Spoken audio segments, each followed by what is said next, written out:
3 months into my pregnancy, my husband suddenly asked for a divorce. I rushed to find him, only to overhear him chatting with a friend, claiming he had been reborn, that he'd come back in this life specifically to make things right with his childhood sweetheart, Delia Pruitt. His friend was stunned. "Are you out of your mind? Your wife is 3 months pregnant? Aren't you afraid she'll get so angry she'll terminate the pregnancy?" James Stevens laughed it off, utterly unconcerned. "Why would I worry? Linda Hayward went through 10 rounds of IVF to finally get pregnant. There's no way she'd just throw that away. Besides," he continued, "if she divorces me, she can go back to her parents. But Delia has no family. After divorcing that deadbeat, she's been raising her kid all alone. Do you know how hard that is? I've got it all figured out. Once Delia's child turns 10, I'll go back to Linda. It's only 5 years, no big deal." I stood frozen outside the door, numb to my core. My fingers moved on their own, dialing a number. "Hello. I'd like to schedule an abortion as soon as possible." Later, James deliberately arranged for us to finalize our divorce on the same day he and Delia would register their marriage. But this time, things were different. That day, the man who had always been so aloof, so coldly composed, looked like he'd lost his mind. His eyes locked onto my flat stomach, his voice cracking with something close to hysteria. "Where's my child? Where's our child? You promised me you wanted to have a baby with me. Linda, are you sure you want to go through with this?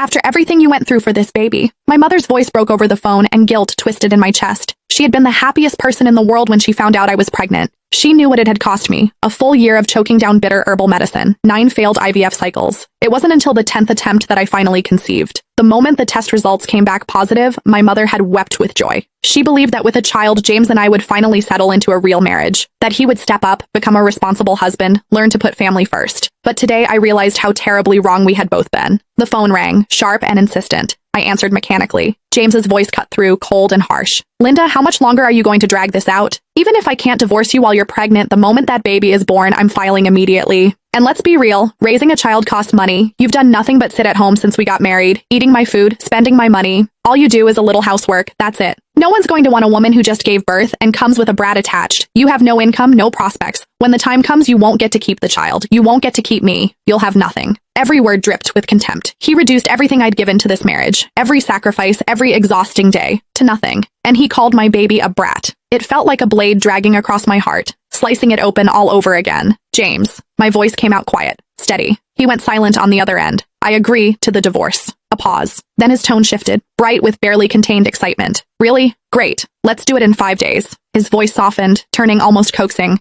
"Linda, don't worry. I just want to take care of Delia and her child. I won't cross any lines. Focus on your health. Have the baby safely. I'll come visit you and the child once a month. I've already bought so many clothes for the baby. I even picked out a name." He sounded almost giddy, but my mind was already drifting, detaching from his words. In that moment, I knew I had truly let him go. A soft chime broke through the haze, a text notification. My gaze dropped